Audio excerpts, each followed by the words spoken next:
ఓం శ్రీ మాత శివయ్య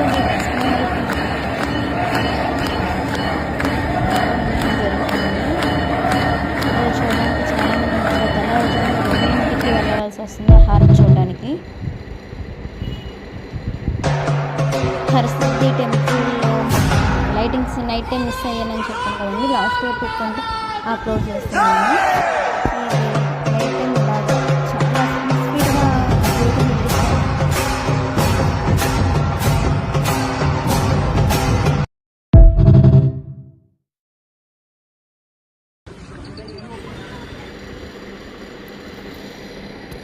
ఓం శ్రీ మాత్రే నమః. కట్కాలిక అమ్మవారు అక్కడ ఉన్న 2వ పీఠం, శక్తిపీఠంలో ఇది 2వది. ఇందాక హరసిద్ధి టెంపుల్ చూసాము, అది మొదటిది. ఇది కట్కాలిక అమ్మవారు 2వ పీఠం. కట్కాలిక అమ్మవారు అంటే కాళికామాత.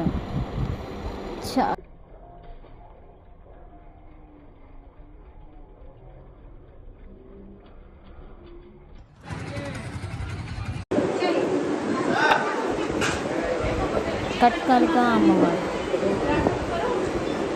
చాలా అందంగా ఉంటుంది. మొత్తం గుడిలో కూడా అమ్మవారి మొత్తం చాలా మంది జనం అసలు ఖాళీ లేదు. హరసిద్ధి టెంపుల్లో ఉన్నట్టు జ్యోతులు కూడా ఉన్నాయి. ఇక్కడ కూడా అమ్మవారి దగ్గర కూడా వెలిగిస్తారు. అమ్మవారి వాహనం గుడి ముందుగానే ఉంటుంది. స్టార్టింగ్ వెళ్ళగానే దర్శనం చేసుకొని ఇంకా బయటకు వచ్చేసాం. బయట క్లైమేట్ బాగుందని అలా వీడియో తీసుకుంటూ వచ్చేసాం బయటికి.